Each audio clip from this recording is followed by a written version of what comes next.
مرة وأنا ماشي في الطريق والله سبحانه وتعالى سيحاسبني على ما أقول.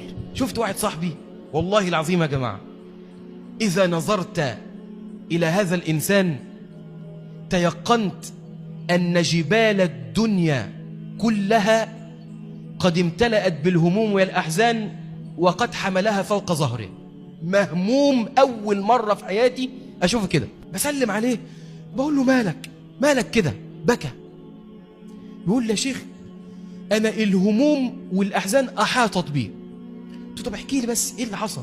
قال لي أنا التجارة بتاعتي خسرت وصحتي في النازل وما خطبتش وما عنديش شقة والدنيا عندي بايظة تماما. يعني شوف انت عارف انت اللي بيتمنى الأرض تشق وتبلعه، في ناس كده تلاقيها ماشية خلاص الهموم قد أحاطت بها.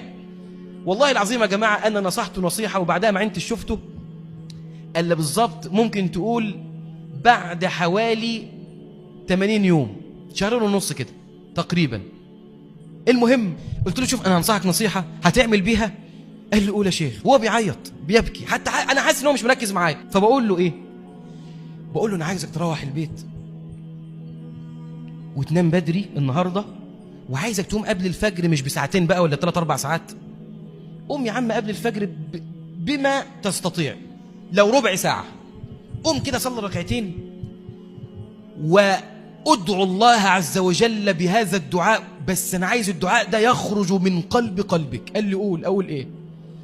قلت له عايزك تقول بالليل كده في جوف الليل يا حي يا قيوم برحمتك أستغيث أصلح لي شأني كله ولا تكلني إلى نفسي طرفة عين.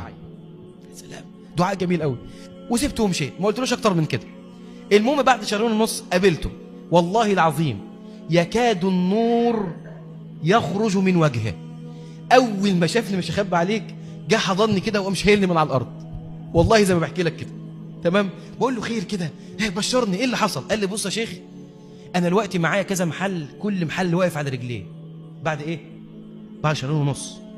بيقول لي وربنا رزقني بشقه جميله جدا جدا جدا، واللي اجمل من الشقه ايه؟ قلت له ايه؟ قال لي زوجتي، ربنا رزقني بواحده بنت حلال. وبيقول لي انا كنت قالب الدنيا عليك وعمال اتصل بيك تليفونك مغلق. قلت له ليه؟ قال لي انا فرحي بعد اسبوع، عايزك بقى تيجي تتكلم في فرحي. بعد قد ايه يا جماعه؟ بعد شهرين ونص. أنا بقول لك الفرج قريب جدا، بس إلزم هذا الدعاء.